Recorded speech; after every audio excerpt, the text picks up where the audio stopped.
So we've been talking about cost, but that generally kind of wraps up the kind of cost-specific types of things. We might think about other functions as well, though, that pertain to business. For instance, we might be interested in revenue. It's usually denoted R of Q, right?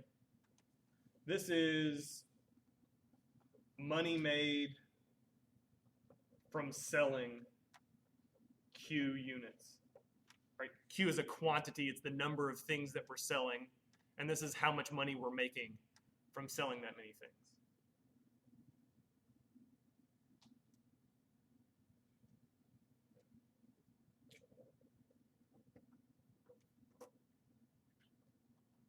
You would probably not be surprised to hear that there is such a thing as marginal revenue. What do you suppose marginal revenue is? Yeah, that's not too hard to guess, right? This is the instantaneous rate of change of revenue with respect to quantity sold, right? It is R prime of Q. It is the derivative of R with respect to Q.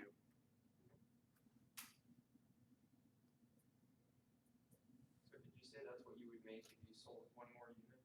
Yeah, so if I were to sell one more unit, this is approximately how much more revenue I would have.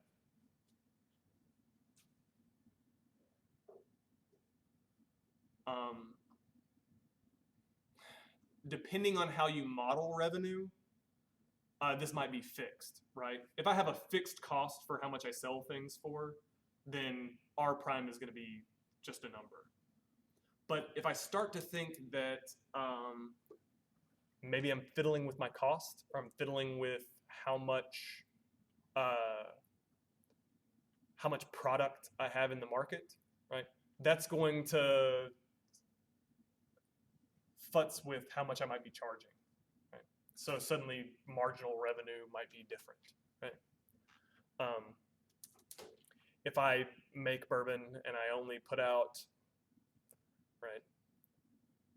3 barrels of a particular bourbon and only once a year, then I'm going to be able to charge a lot more for that than I would be for something that I was making gobs and gobs of and putting out there in the market. Right? So if I were to kind of change the quantity that I was producing and expecting to sell, that's why marginal revenue might not be fixed, because we might be thinking that we have the assumption that other aspects would change along with that. Do we get that? Yeah. So it's not as simple as kind of like, oh, well, a t-shirt costs $20, so marginal revenue will just always be $20. It's a little bit more complicated than that, or it can be. So revenue is one thing that we might be interested in. Also, profit. What do you suppose the difference between revenue and profit is?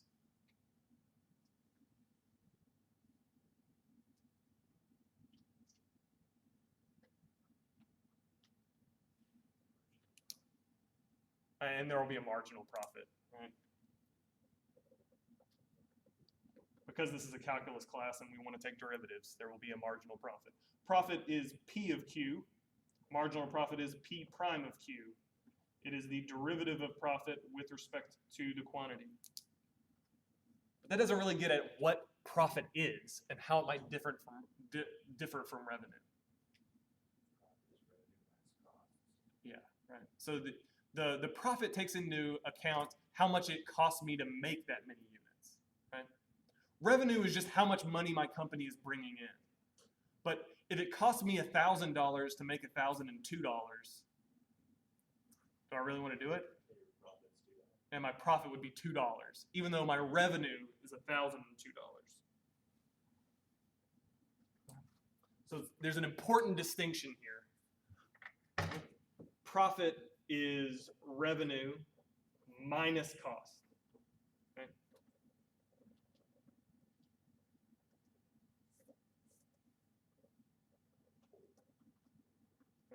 Profit is the difference of revenue and cost. How much more money am I making than I'm spending?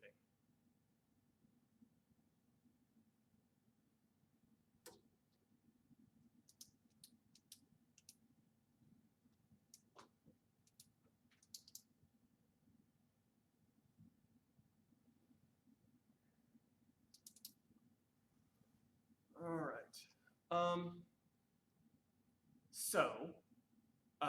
If you were going to maximize one of these two things, which one would you want to maximize? You definitely want to maximize profit.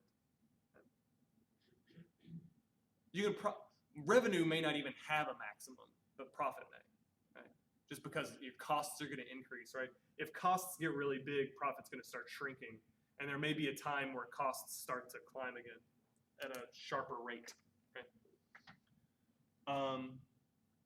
People stop buying them, right? You can sell fewer.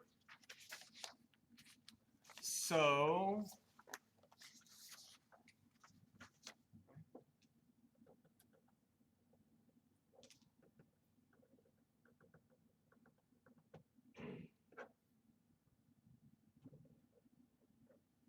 we are interested in maximizing profit. I know that profit is tied to revenue and cost, right?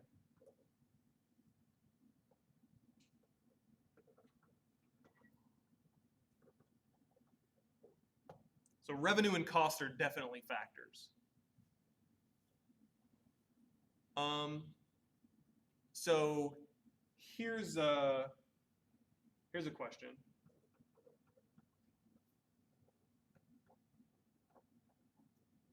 And let me put it in mathy language. Suppose R prime of Q was greater than C prime of Q. What would that mean? Making more profit. Yeah, it means that the rate at which revenue is changing is more than the rate at which cost is changing. So we think that profit is increasing here.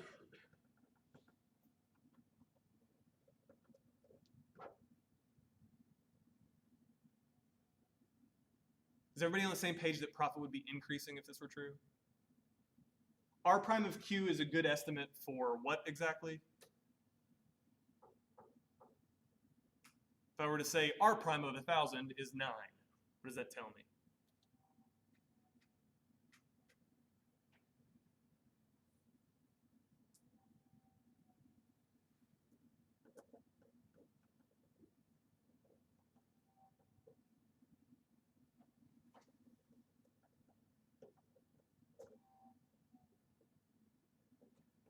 After your 1,000, you would make 9. Your revenue would be 9. So Yeah, so if I have 1,000 things, the 1,000 the 1,001st would be 9. will be 9 what? Right, Revenue. so the 1,001st unit that I sell will make me $9, right? Means that the 1,001st unit earns $9 in revenue.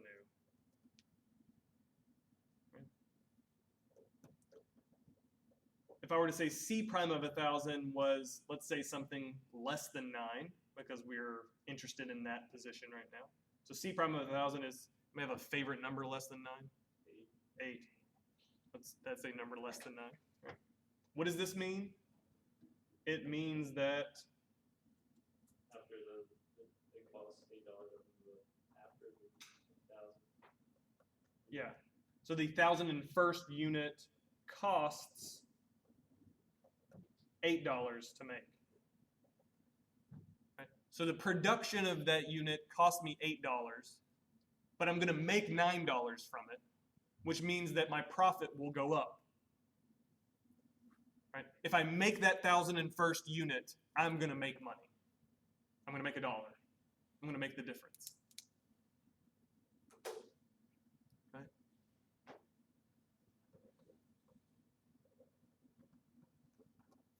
So making and selling the 1,001st unit will make $1 in profit. Okay? It will increase P of Q.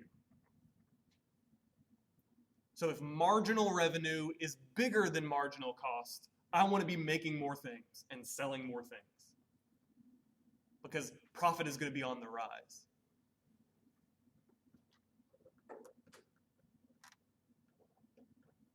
What about the opposite? What if marginal revenue were less than marginal cost? Yeah, I'm losing money. Right? That means that the cost of the next item is more than the amount of money that I'd be bringing in by selling it, right? So this is profit is decreasing.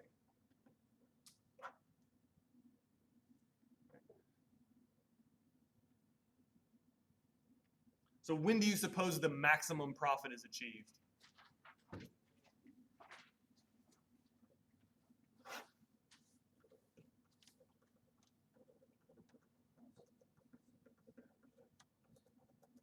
What's that? The marginal cost is the same as average total cost. Yeah, I want them to be the same. Right.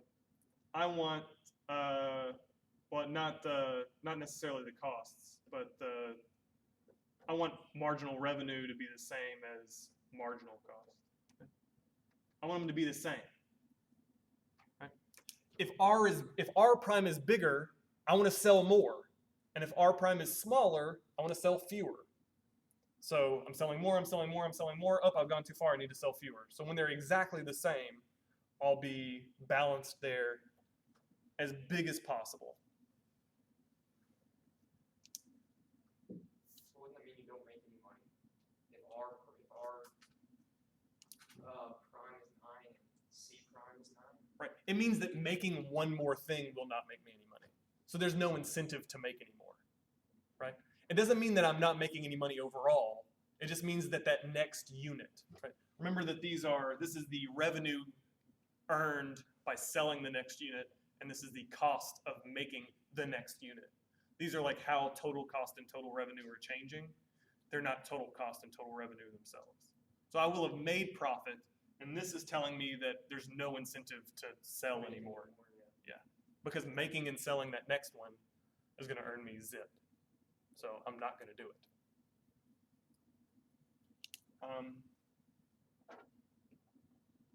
So if profit looked like this, it looked like a hill, and I were interested in this time, I'm interested in the biggest.